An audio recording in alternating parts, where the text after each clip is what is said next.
ইউরোপের দরজায় এক রাতেই কড়া নাড়ল 50,000 মানুষ। ভূমধ্য সাগরের ঢেউ, কাঁটাতারের বেড়া আর সীমান্তরক্ষীদের বাধা কিছুই থামাতে পারেনি তাদের। স্পেনের ছোট স্বায়ত্তশাসিত শহর সেউতার সীমান্ত জুড়ে লাশ, আহত মানুষের আর্তনাদ, হাজারো মানুষের ছুটে চলা, পুরো দৃশ্য যেন যুদ্ধবিধ্বস্ত কোনো অঞ্চলের। প্রশ্ন উঠছে, এত মানুষ হঠাৎ কিভাবে সীমান্তে হাজির হলো? এটি কি শুধুই দারিদ্র্য থেকে উন্নত জীবনের স্বপ্ন, নাকি এর পেছনে লুকিয়ে আছে মরক্কো, স্পেন ও আলজেরিয়াকে ঘিরে বড় ধরনের কূটনৈতিক হিসাব নিকাশ?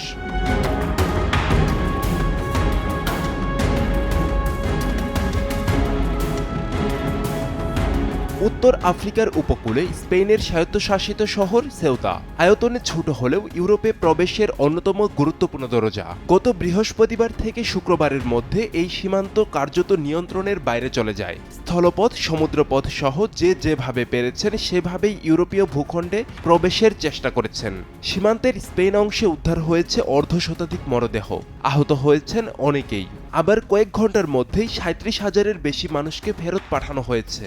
অনেকেই আবার নিজেরাই মরক্কোতে ফিরে গেছেন। এত অল্প সময়ে একটি শহরের জনসংখ্যার 2/3 সমপরিমাণ মানুষের ঢল ইউরোপের সাম্প্রতিক ইতিহাসে অত্যন্ত বিরল ঘটনা।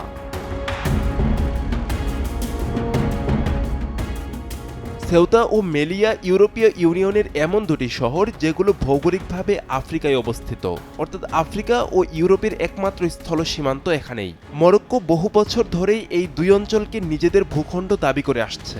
অন্যদিকে স্পেন শতাব্দীর পর শতাব্দী ধরে এগুলো নিজেদের নিয়ন্ত্রণে রেখেছে। ফলে এই সীমান্ত শুধু অভিবাসনের পথ নয়, এটি সার্বভৌমত্ব, নিরাপত্তা এবং কূটনীতিরও প্রতীক। অভিবাসীদের বড় অংশই উন্নত জীবন, কর্মসংস্থান ও নিরাপত্তার আশায় ইউরোপে যেতে চান। কেউ যুদ্ধ থেকে পালাচ্ছেন, কেউ দারিদ্র্য থেকে মুক্তি খুঁজছেন। অনেকে প্রায় 5 কিলোমিটার সমুদ্র সাঁতরে সেউতায় পৌঁছানোর চেষ্টা করেন, আবার কেউ উঁচু সীমান্ত বেড়া টপকানোর চেষ্টা করেন। এই পথ যে কতটা বিপজ্জনক তার প্রমাণ আগেও মিলেছে। 2022 সালে মেলিয়ায় প্রবেশের চেষ্টায় প্রাণ হারান অন্তত 23 জন। 2014 সালে সেউতার সীমান্তে মারা যান আরও অন্তত 14 জন। ভূমধ্যসাগর গত এক দশকে হাজারো মানুষের কবরস্থানে পরিণত হয়েছে। সবচেয়ে বড় প্রশ্ন, এক রাতে 50,000 মানুষ কিভাবে সীমান্তে পৌঁছালো?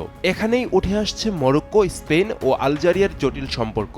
বিশ্লেষকদের মতে স্পেনের প্রধানমন্ত্রী পেদ্রো সানচেজের সাম্প্রতিক আলজেরিয়া সফরের পর এই সংকটের সূচনা হয়েছে। কারণ পশ্চিম সাহারা ইস্যুতে মরক্কো ও আলজেরিয়ার অবস্থান সম্পূর্ণ বিপরীত। 2021 সালেও পশ্চিম সাহারা নিয়ে কূটনৈতিক উত্তেজনার সময় মরক্কো সীমান্ত নিয়ন্ত্রণ শিথিল করেছিল। তখনও হাজার হাজার মানুষ সেউতায় প্রবেশ করেছিলেন।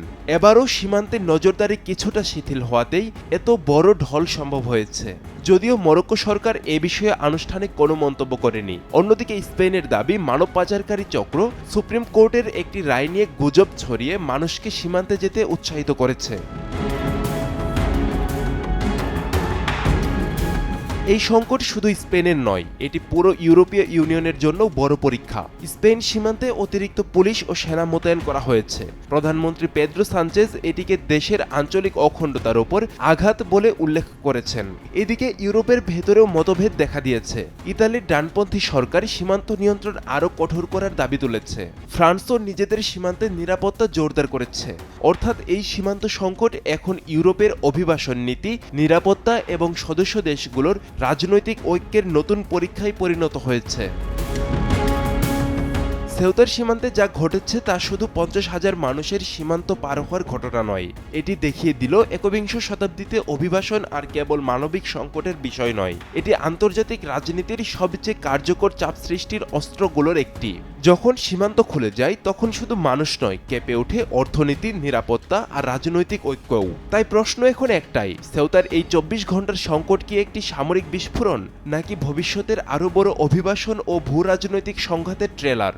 উত্তর দেবে সময়। কিন্তু এই সংকট ইউরোপের জন্য যে একটি কঠিন সতর্কবার্তা তা নিয়ে কোনো সন্দেহ নেই। আব্দুল্লাহ আল মারুফ, সময় সংবাদ।